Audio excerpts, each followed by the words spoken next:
Hey, welcome to Black Gumbo Southern Gardening. We have a guest.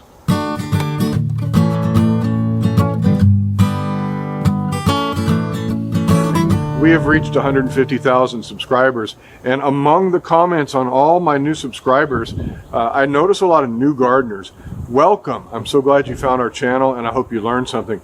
But if you're a new gardener, I'm not a new gardener, and a lot of the things that a lot of the challenges and the advice that I needed as a new gardener, well, I've kind of forgot those things.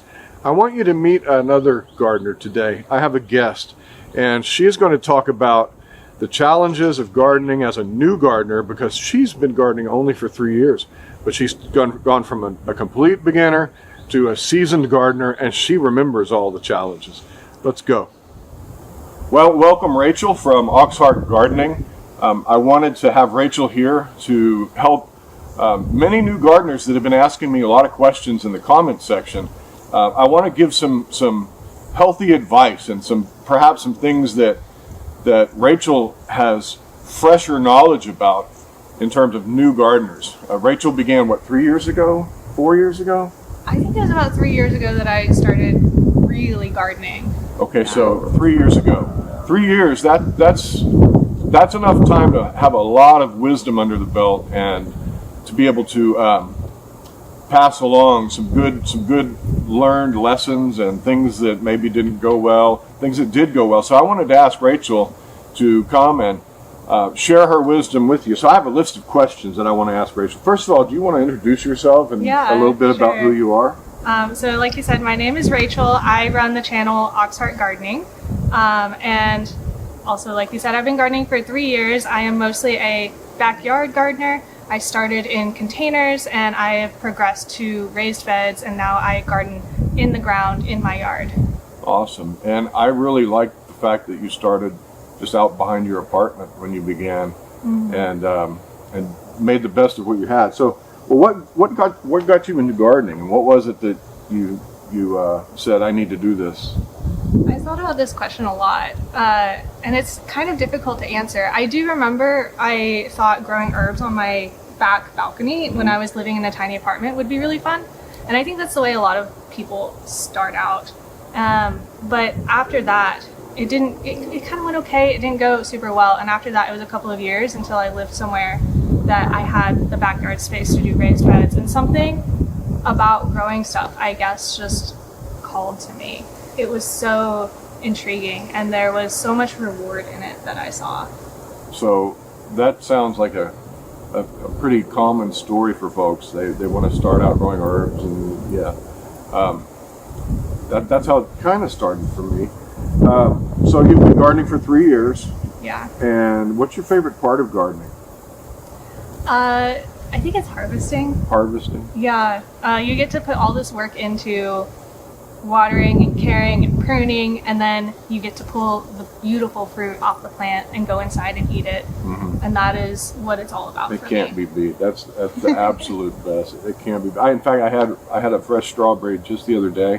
One of them that the bugs didn't get, and I was like, man, I'm glad I planted these. So harvesting. Yeah. Okay, so what was the biggest learning curve in your gardening adventure? What threw you for a loop that you had to overcome? This is especially, I think, good for new gardeners who get frustrated. Yeah. I'm kind of thinking overcoming those first hurdles. I think it was figuring out what to plant and when to plant it was the most confusing thing. All these seed packets say one thing, and then the internet says something else, and you're just like, okay, what do I do? And then you put stuff out there and you get it wrong and it fails, and you're like, maybe this is too complicated for me. Like maybe I'm not cut out to do this. And so I think that was like maybe the hardest thing for me to overcome, was thinking through how to plant things and when to plant them, and being resilient and continuing to try. Did you find the right answers like online or? Ish. I don't know. I feel like there is no like one right answer, right, which is why it's so confusing. You really are almost forced to trial by error with a lot of stuff. Like there's some good guides, but I found that I really had to just watch the weather Yeah. and look at temperatures instead of this month or this day. Well, I'm glad you answered that question, because I wouldn't have even thought of that as a new gardener challenge, because it's so natural now. Because I've been doing this for so long, I just kind of know when to plant, and that's why I think it's valuable to have a new gardener, a new-ish gardener, answer some of these questions, because I'm like, well, it's May the 1st, it's time to plant, you know. So Well, and I've also seen all these seed companies, you get on their newsletter and they like to send out, this is what you can plant in October, and I'm Yeah. like, for who? yeah, not here.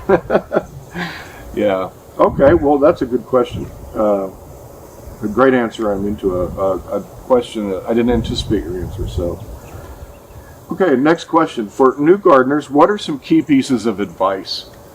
Yes. So the thing that you want to focus on as a new gardener is, what plant should I get? What variety should I grow? All of this fun stuff. But I think the number one thing that you should do is focus on your soil and making sure that you're getting good compost down as your foundation for the entire garden. If you don't have a lot of money to spend on a garden, spend what you have on getting a good compost and a good soil in place, because everything else builds off of that. And it's not maybe the most exciting thing, but it is the thing that will make the biggest difference, I think, when you're starting out gardening, and give you a much higher chance of success, even when you fail a little bit. So good soil. Yeah, that's hard to learn. I started out in earnest with when I started my gardens here in the square foot gardening method, which has a very precise soil mixture, peat moss and perlite, all that stuff. And but in the end, it wasn't really that good a soil mix, and it didn't grow good food for me. But yeah, soil, it's very important.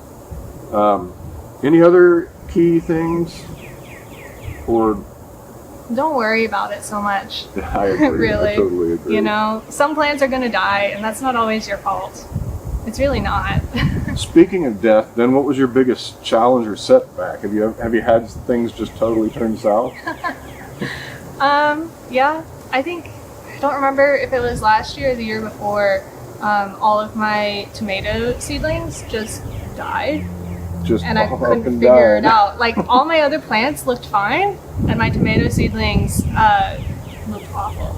And they were all in the same soil, in the same greenhouse, and I was like, I don't know what's going on. So I had to replant, do things a little bit later. Everything turned out okay. But I think if a new gardener ran into that situation, they would be beating up on themselves. Like, well, I obviously have a black thumb. Right.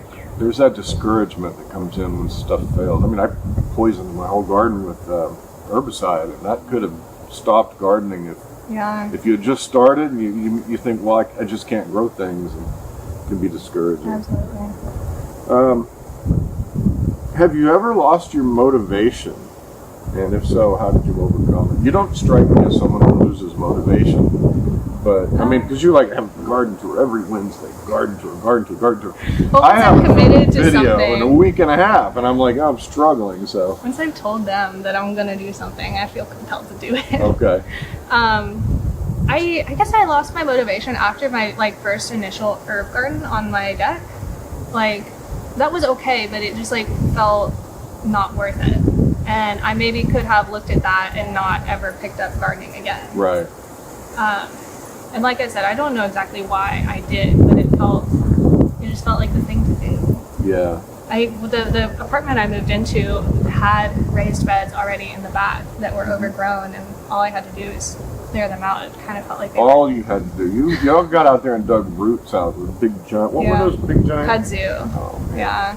No shortage of people telling me those are edible, by the way. I'm glad I don't have to deal with them though. And when would you eat them? I mean, I think you can make a starch from the roots. I think also people make jams from the flowers. so kind of like a survival crop, maybe. Yeah. I hope I never find myself having to depend on survival crops. So I'm going to jump up to another question, because you pointed at the camera and said once you commit to it. So how has YouTube then impacted your gardening? Obviously, there's an accountability thing there, maybe, or I know YouTube has impacted my gardening. and keeps me going when I don't feel like it, except this past week. So how does it affect you? I think it makes me a more careful gardener. Careful. Like I'm sort of the person who gets an idea and wants to just go immediately try it. And with the YouTube channel, before I tell people about something, I have to be a little more sure about it. So I'm more likely to do a little bit more research and just make sure that I know what I'm talking about before I tell people, or and have to be very clear that I don't know what I'm talking about. But it's definitely made me think through what I'm doing more often than I maybe would have. And that's one of the things that I think your channel is especially good at doing, is telling your viewers that I'm not sure about what I'm showing you here. We're doing this together. And when you do know something, you have researched it and you've done it and you have plenty of information, almost a scientific knowledge about it. And I think that's encouraging, especially to new gardeners who can see that, well, I could try things and not really know about it and just get out there and try. But then, you know, that's how we learn. We gain wisdom from our mistakes and stuff. So I know asking how has YouTube impacted your gardening is not advice for new gardeners, but that's something I want to know too. What's your favorite thing to grow? Peppers. Peppers? For sure, yeah. They're not just like, they're like these gorgeous little gems on plants. They're big and small. And then they also have the added benefit of feeling like they're saving me the most money when I grow them, because you know, a pepper in my area out of season is going to be like $3 at the store. Yeah. So you know, if I can grow a lot of those, I can save so much. That's awesome. Most people say tomatoes. I like to grow tomatoes, but they're not my favorite thing because they're so clever. Yeah. And peppers, I think, are probably one of my favorites too. Wow. Okay, well, we're getting near the end here, and I think okay, last question, sort of, because I might ask you some more. Do you have any specific goals for your channel? Yeah, I did not when I first started out. I was so excited about gardening, and I just wanted to share it with people who would also be excited. And then as I got more steeped in gardening knowledge and the community of it, I realized that I could have a bigger impact than that.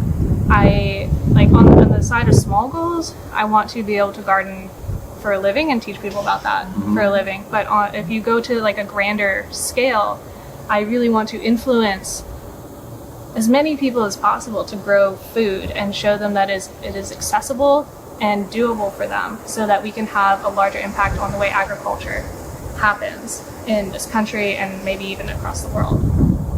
Awesome. Yeah, I remember you talking about your vision or your goals for your channel, and thought people need to hear that again. I think my audience has been adding a bunch of young gardeners, new gardeners, well, young, I say young, new gardeners, and I really wanted you to have the benefit of hearing from a newish gardener, because her answers to these questions are going to be different than my answers, because I've kind of forgotten the challenges of being a new gardener. My challenges of having an old garden that's weary and has lots of weeds and things like that. But so Rachel, I'm so glad that you came by and answered these questions for our people. And go check out Rachel's channel, Auxhart Gardening. It's a wonderful channel, and she needs some more subscribers. So I want you to go over there, subscribe, and like her videos, and enjoy her garden tours each Wednesday. Enjoy her cats, not Cosmo. Draco and Kaden. Draco and Kaden. Enjoy her cats, her mushrooms, and all the experiments she's doing, and all the wonderful food she's growing. So thank you for being here. I'm so glad you came. You guys have happy gardening, and we'll talk to you next time. Bye-bye.